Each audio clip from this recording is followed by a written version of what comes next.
para escuchar un nuevo reto. Enseñanza para tu vida. Principios que forjarán tu carácter. Palabras que te alientan. Bienvenidos al Tabernáculo Bíblico Seguidores de Jesús. Escucha Palabra de Dios.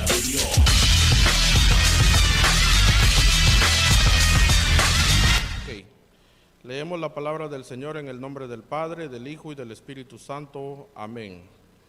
Si esto enseñas a los hermanos, serás buen ministro de Jesucristo, nutrido con las palabras de la fe y de la buena doctrina que has seguido. Desecha las fábulas profanas y de viejas, ejercítate para la piedad, porque el ejercicio corporal para poco es provechoso, pero la piedad para todo aprovecha, pues tiene promesa de esta vida presente y de la venidera. Palabra fiel es esta y digna de ser recibida por todos, que por esto mismo trabajamos y sufrimos oprobio, porque esperamos en el Dios viviente, que es el Salvador de todos los hombres, mayormente de los que creen. Esto manda y enseña. Oremos. Padre nuestro que estás en los cielos, santificado sea tu nombre. Gracias te doy, bendito Señor, por el privilegio y la bendición que nos das de podernos reunir una vez más en tu casa con el propósito de adorarte y de escudriñar las Escrituras. Muchas gracias, Señor. Esta noche te pido perdón por todos mis pecados. Confieso, Señor, que soy pecador y me aparto del pecado para alcanzar tu gracia y tu misericordia. Quiero rogarte, Señor, que nos bendigas esta noche, que me puedas usar, que pueda yo ser un utensilio para poder comunicar tu palabra. A través de tu palabra, Señor, te pido que nos fortalezcas, que nos bendigas, que nos limpies, Señor, y que puedas confortar con tu palabra nuestros corazones. Prepara nuestras mentes, nuestros corazones, de tal manera que podamos aprender y llevar por obra tu palabra también, Señor. En el nombre del Señor Jesús he orado, amén y amén. Cualidades de un buen ministerio. El mes pasado estuvimos aprendiendo una de las cualidades de un buen ministerio es ser un estudiante experto de las Sagradas Escrituras. En el versículo 6 dice que tenemos que ser nutridos con la palabra de la fe y de la buena doctrina que ha seguido, le dice el apóstol Pablo a Timoteo. Y esta característica es muy fundamental para la excelencia en el ministerio. Sin embargo, es lamentable que en la iglesia actual carece de ello, ¿verdad? Muchos no se están nutriendo de la palabra, se están nutriendo de mitos, de historias, de experiencias, y en muchos púlpitos no se predica el consejo de la palabra como es completamente. A veces solo se habla de la prosperidad, se habla de tener una mejor vida aquí, y no se habla del consejo completo de la palabra de Dios. Entonces es muy importante que nosotros nos nutramos con las palabras de la fe y de la buena doctrina. Esa era una cualidad. Otra de las cualidades que aprendimos era que tenemos que evitar la influencia de la falsa enseñanza. Tenemos que evitar. ¿Cómo podemos evitar eso? Poniendo atención, como le digo. Hoy en día aparecen muchos predicadores, mayormente en las redes sociales.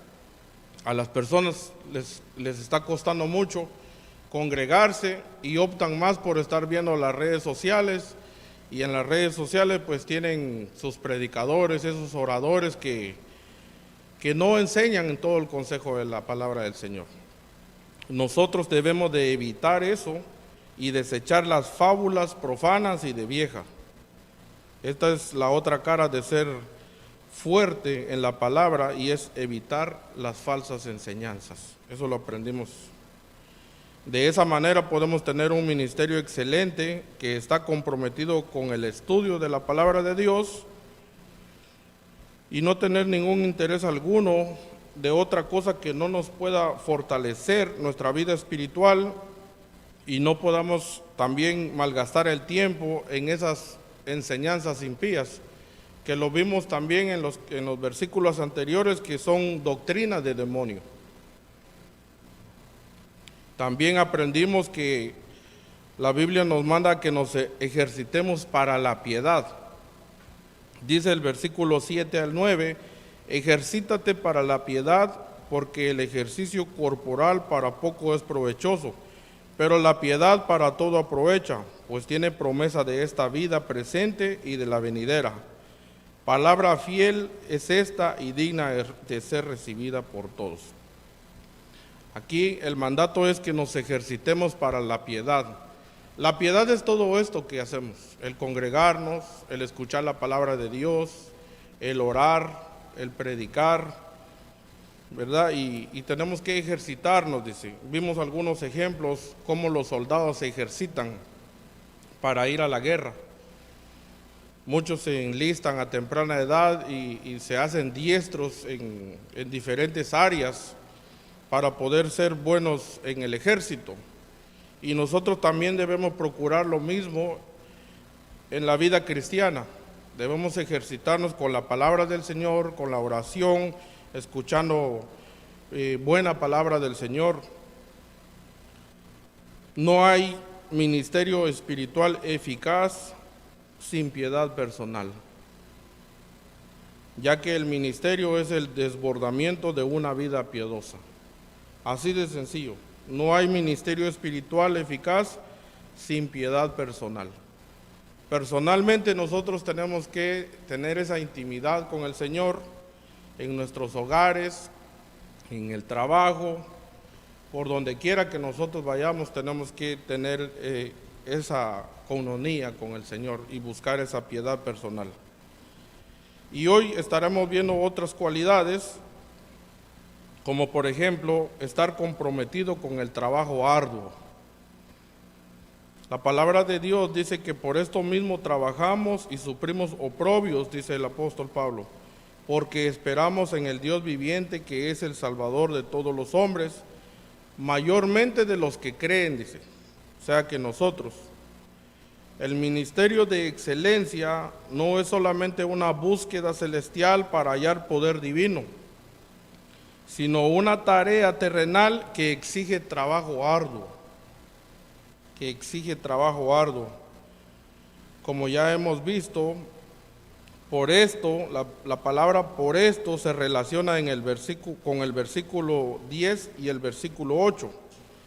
Y aquí nos enseña que la meta es trabajar y sufrir para buscar la piedad, porque trae consecuencias eternas.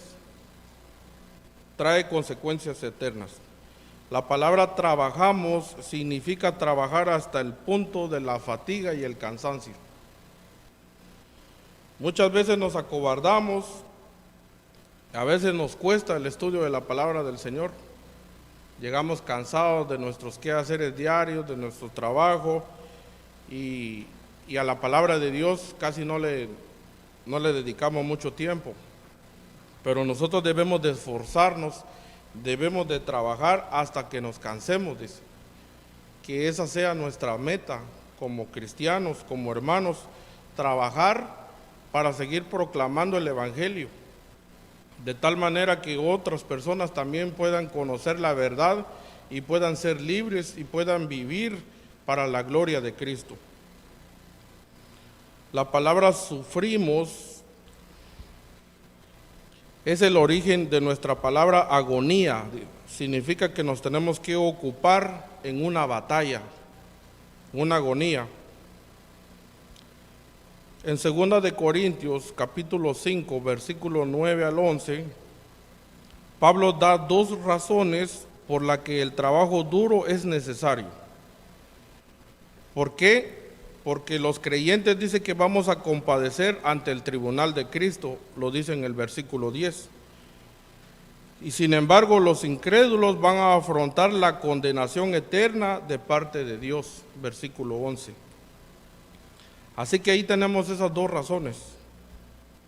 Nosotros como creyentes vamos a comparecer ante el tribunal de Cristo de qué es lo que nosotros hemos hecho para el trabajo, para la gloria de Cristo. Y las personas que no son creyentes pues van a tener consecuencias eternas también. Dice el versículo 9, por tanto procuremos también, o ausentes o presentes, ser agradables, Versículo 10, porque es necesario que todos nosotros compadezcamos ante el tribunal de Cristo, para que cada uno reciba según lo que haya hecho mientras estaba en el cuerpo, sea bueno o sea malo. Versículo 11, conociendo pues el temor del Señor, persuadimos a los hombres, pero a Dios le es manifiesto lo que somos. Espero que también lo sea a vuestras conciencias. Es claro la palabra del Señor. El conocimiento de esta exigencia de un trabajo diligente, también, hermanos, nos motiva y nos manda para ser serios y para que nos esforcemos. Henry Martyn, un misionero de la India, dijo: ahora permítame consumirme por Dios. Un misionero, imagínense, pidiendo esforzarse y entregar su vida por Dios. Otro ejemplo que tenemos es, debido al trabajo arduo y constante, otro misionero, un misionero entre los indios norteamericanos, que se llama David Brainerd. Él murió antes de cumplir 30 años. Todos los creyentes de Dios estamos comprometidos con un trabajo eterno, con el destino del alma de las personas. Aquí tenemos algunos ejemplos de unos misioneros que entregaron su vida. Y de la misma manera nosotros tenemos que tener ese deseo y tenemos que obrar a nuestra capacidad. Oswald Sanders escribió en su libro El liderazgo espiritual, él escribió: si no está dispuesto a pagar el precio de la fatiga por su liderazgo, siempre será un mediocre. El verdadero liderazgo siempre exige una carga pesada sobre todo hombre, y cuando más fuerte es más eficiente el liderazgo.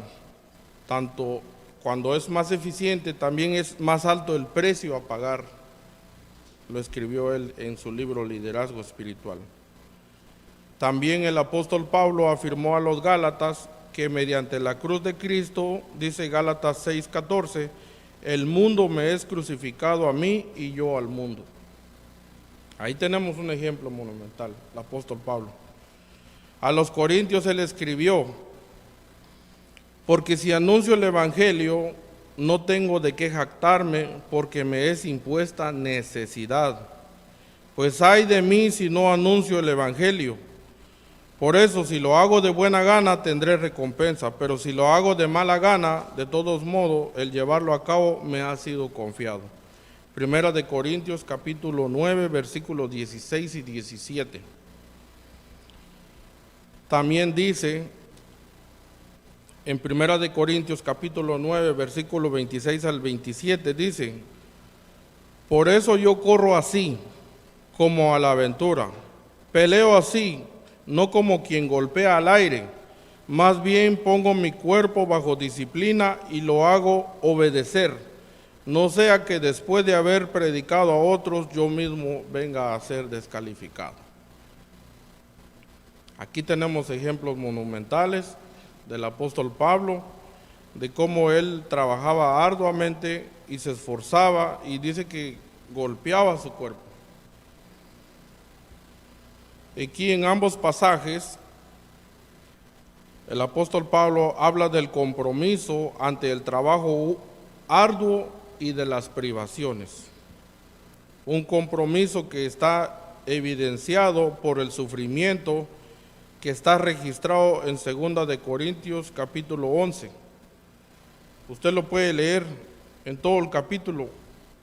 Usted va a ver el sufrimiento que tuvo el apóstol Pablo enseñándole a los corintios, confrontándolos, y a pesar de eso, a él estaban cuestionando su liderazgo, a pesar de todo lo que él había hecho.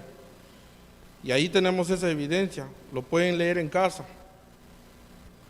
Un ministerio excelente vive con esperanza y no está motivado por la satisfacción inmediata o por el cumplimiento inmediato.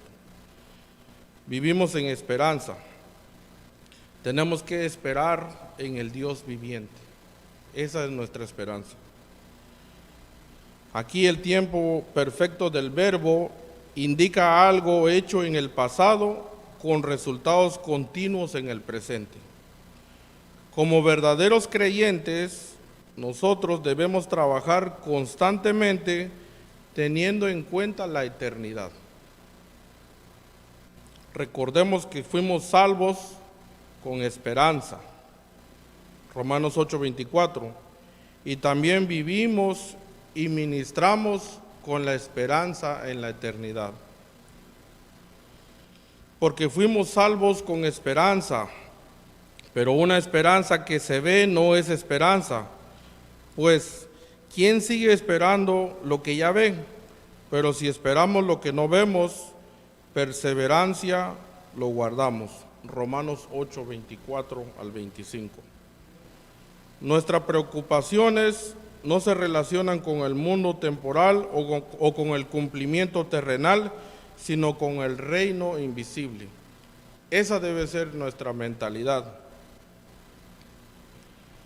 Hermanos fieles, no servimos a los ídolos muertos por recompensas terrenales, sino al Dios vivo y eterno y verdadero, por resultados y recompensas que solo se van a conocer en el cielo.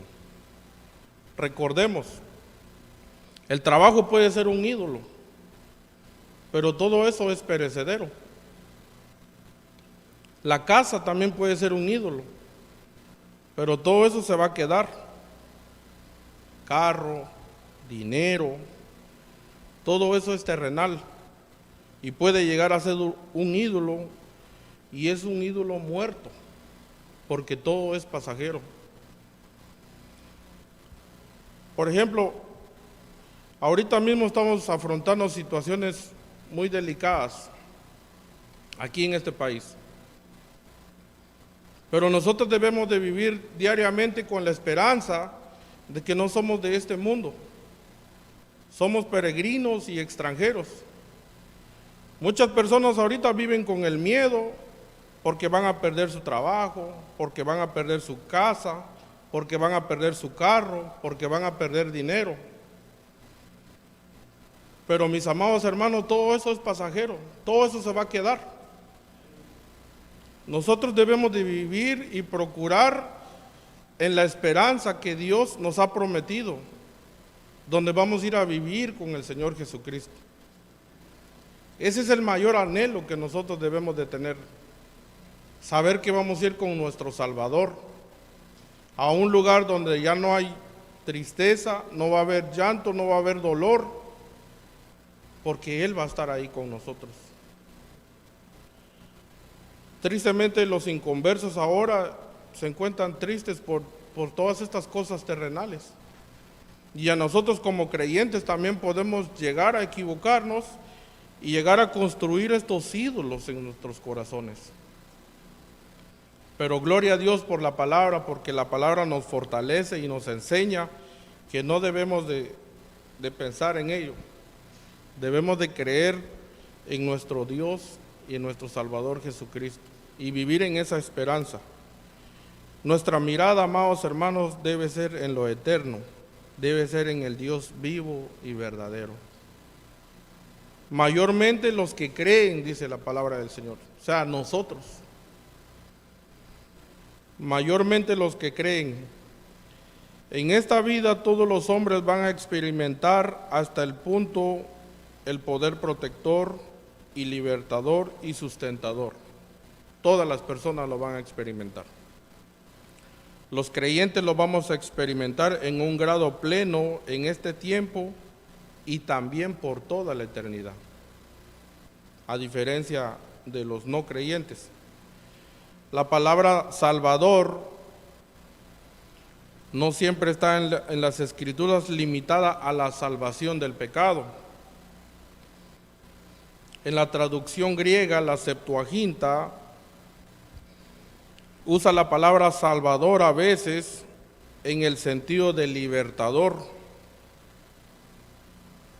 De la misma forma, palabras en el mismo grupo de palabras tienen ocasionalmente este sentido en el Nuevo Testamento también. Esta palabra se usa está relacionada con salvar y se emplea en los evangelios para referirse también a una sanidad física. Pero Dios es el Salvador de todos los hombres, dice. El que refrena la muerte y el juicio de todos los pecadores deben recibir por causa del pecado, dice. Dios es el Salvador de todos los hombres, en que refrena la muerte y el juicio que todos los pecadores deben recibir por causa del pecado. Romanos 6:23. También dice Ezequiel 18:4, he aquí todas las almas son mías, tanto el alma del Padre como el alma del Hijo son mías. El alma que peca, esa morirá. Ezequiel 8:4. Y en el capítulo 18, versículo 32 de Ezequiel dice, ciertamente yo no quiero la muerte del que muere, dice el Señor Jehová. Arrepentíos y vivid, porque la paga del pecado es muerte, pero el don de Dios es vida eterna en Cristo Jesús, Señor nuestro, dice Romanos 6:23. Así que la realidad de que Dios libra a los hombres de la condenación instantánea y hace Él bien dándoles lluvia del cielo y tiempos fructíferos, llenando de sustento y de alegría sus corazones. En Hechos 14:17 también muestra que Él es el Salvador de todos. Y hasta cierto punto, como les menciono, Dios, así como ha creado todo el universo, así mismo la sustenta. Porque si nosotros nos faltara el oxígeno, moriríamos fácilmente. Si nos faltara el alimento, moriríamos. Si nos faltara el sueño, imagínense, moriríamos. Pero Dios nos salva de todo eso, tanto al inconverso como a nosotros como creyentes. En las generaciones pasadas, Dios permitió que todas las naciones anduvieran en sus propios caminos, aunque jamás dejó de dar testimonio de sí mismo haciendo el bien. ¿Cómo lo hace? Dando lluvias del cielo y estaciones fructíferas, llenando nuestros corazones de sustento y alegría. Dice Hechos, capítulo 14, versículo 16 al 17. El por gracia es quien da a todos vida y aliento y todas las cosas, por gracia. Y hace salir su sol sobre malos y buenos, y que hace llover sobre justos e injustos. Él da gracia a todos los hombres.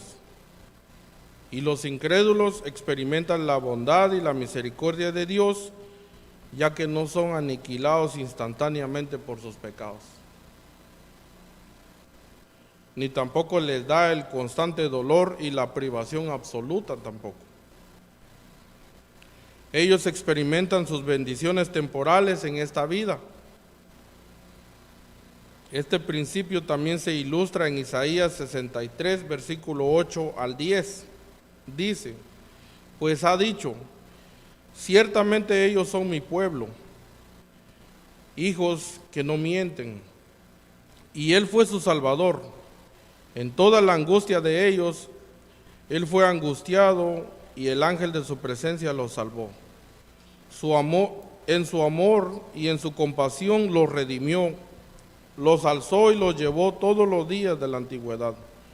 Pero ellos se rebelaron y entristecieron a su Espíritu Santo. Por eso se volvió su enemigo. Él mismo combatió contra ellos.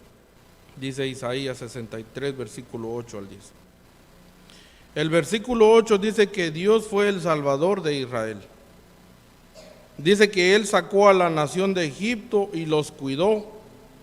También dice que proveyó alimento, agua y los libró de los enemigos. Que no fue el Salvador en un sentido espiritual de todos los israelitas, está claro en el versículo 10, que dice que Él se convirtió en su enemigo y peleó contra ellos. Este pasaje, amados hermanos, es análogo al pensamiento de Pablo en este capítulo 4, versículo 10, que dice: Dios es el Salvador de todos los hombres, en un sentido temporal y mayormente de los que creen. O sea, mayormente de nosotros, en un sentido espiritual, que ellos son librados de la penalidad del pecado para siempre. Nosotros somos librados del pecado por la sangre y por el sacrificio de nuestro Señor Jesucristo. De modo que para nosotros, los verdaderos creyentes, no debe ser un problema trabajar duro proclamando la gloria y la obra de nuestro Señor Jesucristo, nuestro Salvador, sabiendo que servimos al Dios vivo y verdadero, quien es por naturaleza nuestro Salvador, tanto en este momento como en la eternidad. Este aspecto eterno de la salvación de Dios fue lo que motivó al apóstol Pablo para soportar el sufrimiento durante su ministerio. Y este mismo aspecto es lo que a nosotros nos debe de fortalecer cuando nosotros sintamos que estamos sufriendo. Muchas veces puede sufrir alguien de diferente manera, tal vez puede tener alguna enfermedad temporal, una enfermedad crónica, pero si vivimos en esperanza y trabajamos para el Señor, tenemos nosotros esa promesa que se va a acabar cuando Cristo venga o cuando nosotros muramos. Vamos a morir en esa esperanza que vamos a ir con nuestro Señor Jesucristo. Sin embargo, también la palabra de Dios dice que esta labor que nos manda la palabra, no debemos de hacerlo en la carne, sino debemos de hacerlo en el Espíritu Santo, porque Él es el que nos va a fortalecer. Si lo hacemos nosotros con nuestras fuerzas, nos vamos a cansar pronto, o nos podemos vanagloriar también. Pero si lo hacemos en el Espíritu, ahí vamos a estar seguros. Tiene que haber un equilibrio. Pablo habla de este equilibrio en Colosenses, capítulo 1, versículo 28 al 29. A quien anunciamos, amonestando a todo hombre y enseñando a todo hombre en toda sabiduría, a fin de presentar perfecto en Cristo Jesús a todo hombre, para lo cual también trabajo, luchando según la potencia de Él, la cual actúa poderosamente en mí. Así que, mis amados hermanos, el trabajo arduo en el ministerio debe tener como fuente el poder de Dios obrando en el ministerio. Versículo 11, otra cualidad más. Un ministerio excelente enseña también con autoridad. Dice la palabra aquí, esto manda y enseña. La orden de Pablo a Timoteo contrasta tajantemente con mucha predicación contemporánea. La predicación en nuestro tiempo muchas veces es intrigante, pero rara vez imperativa. Muchas veces es entretenida, pero rara vez apela a las convicciones. Muchas veces también es popular, pero rara vez es poderosa. Y muchas veces es interesante, pero muy pocas veces también transformadora. Aquí Pablo no le pide a Timoteo que haga sugerencias a su congregación. Más bien, él debe mandar a ellos a que obedezcan la palabra de Dios. Manda, dice. Y esta palabra manda significa ordenar, como un mandato, un llamado a la obediencia por alguien en autoridad. Manda y enseña. Tiene la idea de pasar la verdad. Y ese mandato es para todos nosotros también. Esto enseña Pablo en el capítulo 4, versículos 6 al 10 que hemos estado estudiando, y mucho más, todo lo que Dios le ordenó a Timoteo que fuera, él debía ordenar a otros que también lo fueran. Esto es como una cadena. Pablo le ordenó a Timoteo y ahora por medio de las Sagradas Escrituras nos ordena a nosotros también. Nos manda a que nosotros enseñemos, pero que enseñemos con autoridad. La predicación del ministro excelente ha de ser con autoridad, hecha como si se ordenara. Tal predicación imita al mismo Dios de quien Pablo escribió en Hechos 17:30. Ahora manda a todos los hombres en todo lugar que se arrepientan. Jesús ordenó a quienes le escuchaban que se arrepintieran y que creyeran como había hecho Juan el Bautista. El Padre ordenó a todos que escucharan a su Hijo y que obedecieran. Cada llamamiento a creer el Evangelio con arrepentimiento es una orden. Cada llamado a los santos es a obedecer la palabra, es una orden que debe venir con autoridad. A Tito escribió Pablo: esto habla y exhorta y reprende con toda autoridad. Nadie te menosprecie, dice Tito 2:15. Un fiel siervo de nuestro Señor es valeroso, afronta el pecado, la incredulidad y la desobediencia sin titubear. Pablo instruyó a Timoteo varias veces a que hiciera esto. En el capítulo 1, versículo 3, Timoteo debía mandar a algunos que no enseñaran diferente doctrina. Pablo dijo que mandara también estas cosas para que fueran irreprensibles, en el capítulo 5, versículo 7. En el capítulo 6, versículo 17, él debía dar instrucciones a los ricos. El valor del ministro excelente está moderado con la mansedumbre y nunca hace que sea insultante o descortés. No obstante, cada predicación debe tener un inconfundible tono de autoridad. Tal autoridad se edifica sobre el fundamento cuádruple. Primero, en primer lugar, un fuerte compromiso con la palabra de Dios. Un fuerte compromiso con la autoridad de la palabra de Dios. Un hombre que no está seguro si la Biblia es la palabra de Dios no va a tener autoridad en su predicación. En segundo lugar, una adecuada interpretación de la Biblia. Un hombre que no está seguro de lo que quiere decir la Biblia tampoco tendrá autoridad en su predicación. En tercer lugar, un interés porque se respalde la verdad de la palabra de Dios y se ponga en práctica por la disciplina de la iglesia. En cuarto lugar, el conocimiento de que el predicador no necesita decir lo que pudiera agradar a los hombres para no ofenderlos, sino debe decir lo que agrada a Dios o ser culpable y prostituir el ministerio. Tenemos que decir lo que dice la palabra de Dios, no lo que nosotros creamos. Un ministerio excelente, entonces, amados hermanos, enseña con autoridad.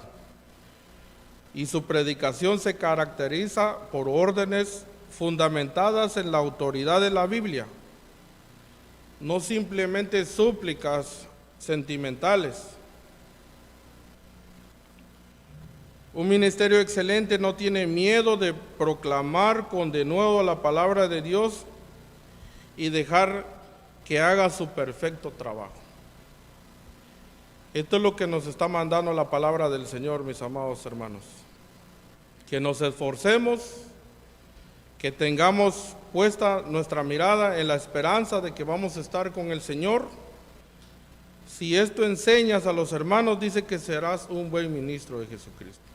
Y eso es lo que nosotros tenemos que hacer, enseñar a nuestros hermanos para que podamos ser buenos ministros de nuestro Señor Jesucristo, desechando las falsas enseñanzas y ejercitarnos para la piedad. ¿Por qué lo hacemos? Porque es una palabra fiel y digna de ser recibida por todos. Trabajemos duro, esforcémonos, porque lo hacemos para nuestro Dios viviente. Que el Señor les bendiga, mis amados hermanos. Padre nuestro que estás en los cielos, santificado sea tu nombre. Gracias te doy, bendito Señor, por tu palabra.